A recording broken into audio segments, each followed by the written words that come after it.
dumadi bukane kang wiworo.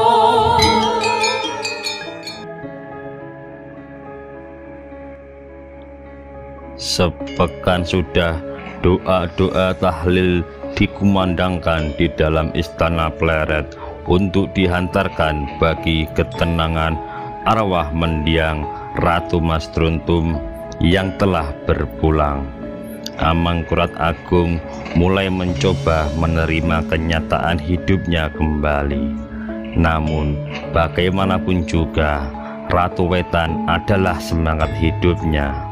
Kepergiannya untuk selama-lamanya membuat kegairahannya pun meredup.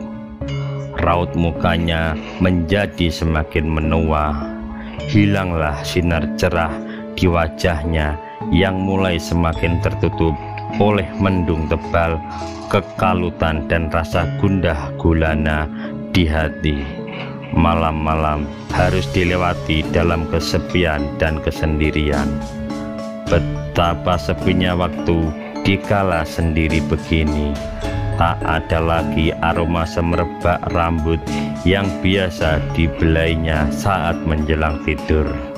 Tak ada lagi desah kemanjaan untuk kembali bersama-sama menjadi dua anak kecil di atas ranjang. Hanya dalam sepekan saja tubuh Amangkurat Agung menyusut hingga tampak begitu ringkih dan layu. Rasa kantuk susah didapatkan lagi meskipun malam telah berlalu dan merayap ke arah pagi. Matanya menerawang langit-langit kamar untuk mencari bayangan Ratu Wetannya. Hingga saat ayam-ayam jantan mulai terdengar berkokok, barulah sang raja dapat memejamkan mata. Hari-hari pun dilalui dengan hati yang gelap. Kini yang timbul adalah rasa geram untuk menyelidiki kematian sang istri yang tiba-tiba itu. 3 orang tabib kepercayaan yang merawat sakit Ratu Mas Truntum dipanggil kembali untuk menyampaikan temuan penyebab sakit sang permaisuri Kinasih. Nyun duka sinuhun, setelah selama sepekan ini kami bertiga menyelidiki air liur bekas muntahan dan cairan kotoran Kanjeng Ratu Wetan. Ternyata ada racun yang mengalir di tubuhnya. Racun itulah yang menyebabkan Kanjeng Ratu Wetan jatuh sakit mendadak hingga terbatuk-batuk, muntah-muntah, dan terus-menerus buang air besar hingga akhirnya menyebabkan kematian. Adapun nama racun tersebut adalah Anglung Upas yang terbuat dari ramuan berbahan bisa ular dan racun mematikan lainnya. Bentuknya cair dan bening, biasanya dicampurkan pada minuman atau makanan kepada korbannya. Jadi menurut kesimpulan kami, racun Angkung Upas itu diberikan dan dilakukan oleh orang terdekat Kanjeng Ratu atau orang-orang yang hari itu berada bersama beliau. Orang yang memberikan racun tentu orang yang ada di dalam atau sekitar Keputaran Wetan yang biasa melayani hidangan untuk beliau. Bisa juga dilakukan oleh orang yang disusupkan masuk ke Keputaran Wetan untuk melaksanakan tugas yang diperintahkan kepadanya. Demikian hasil ini kami laporkan dengan sebenar-benarnya sinuhun. Jika kami salah, maka kami pun siap menanggung akibatnya untuk dihukum mati oleh sampean dalem. Ucapnya berusaha menenangkan diri seraya memberikan sembah hormat, kemudian menundukkan kepalanya kembali.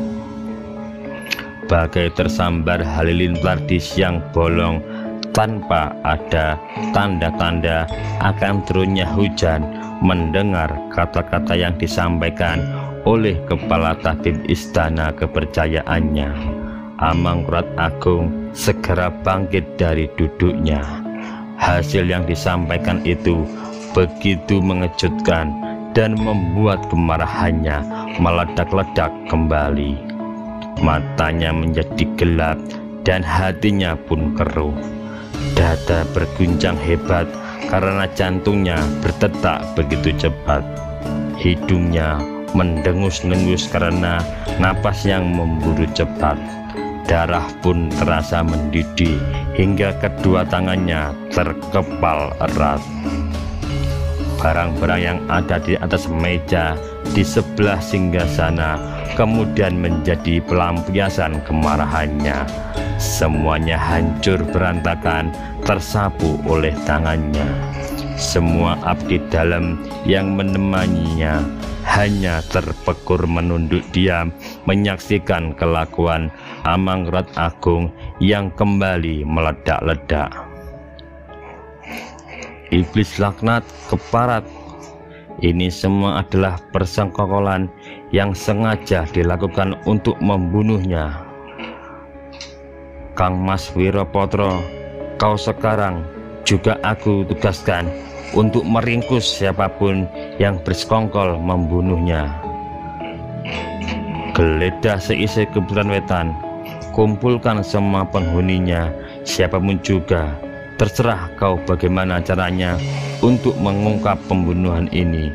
Bila perlu, gunakan dengan sikap tegas dan keras agar mereka semua mengakui perbuatannya. Aku sudah tak peduli lagi siapapun yang terbukti melakukan persekongkolan pembunuhan ini. Tak peduli saudara, orang tua, kakak, adik, mertua, istri atau anak. Jika terbukti sebagai pelakunya, bunuh saja. Teriak membahana dengan gemerutuk gigi penuh kegeraman.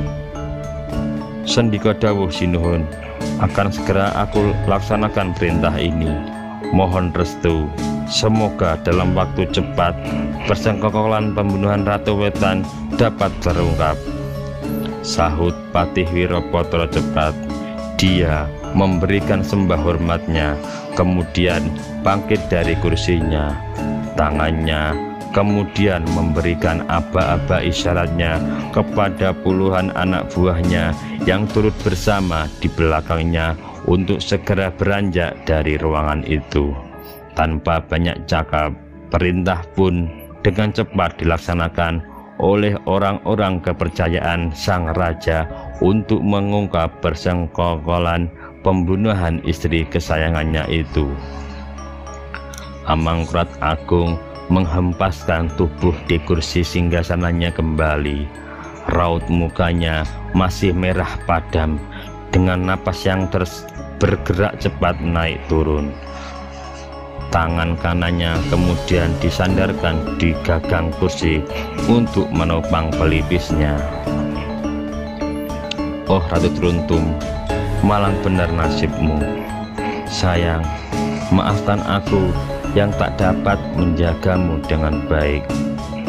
Keluh sang raja dengan mata merah sembab sambil menggeleng-gelengkan kepala, menunjukkan kesedihan dan kekecewaannya hati.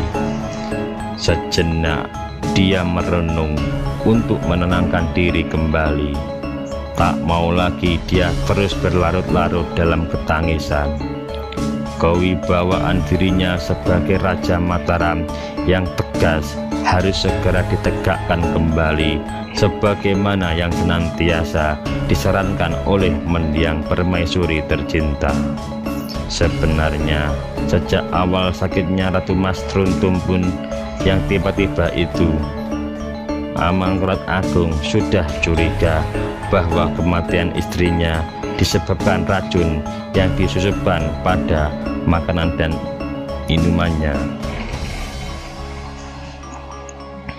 Tuduhan pun diarahkan kepada para selir lain yang bersengkokol untuk membunuh istrinya.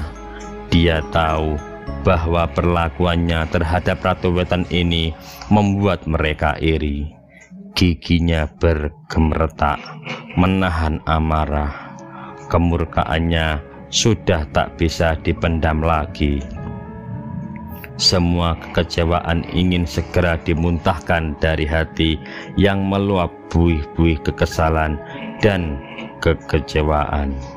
Hingga berhari-hari Amangkurat Agung menjadi tertutup oleh siapapun juga.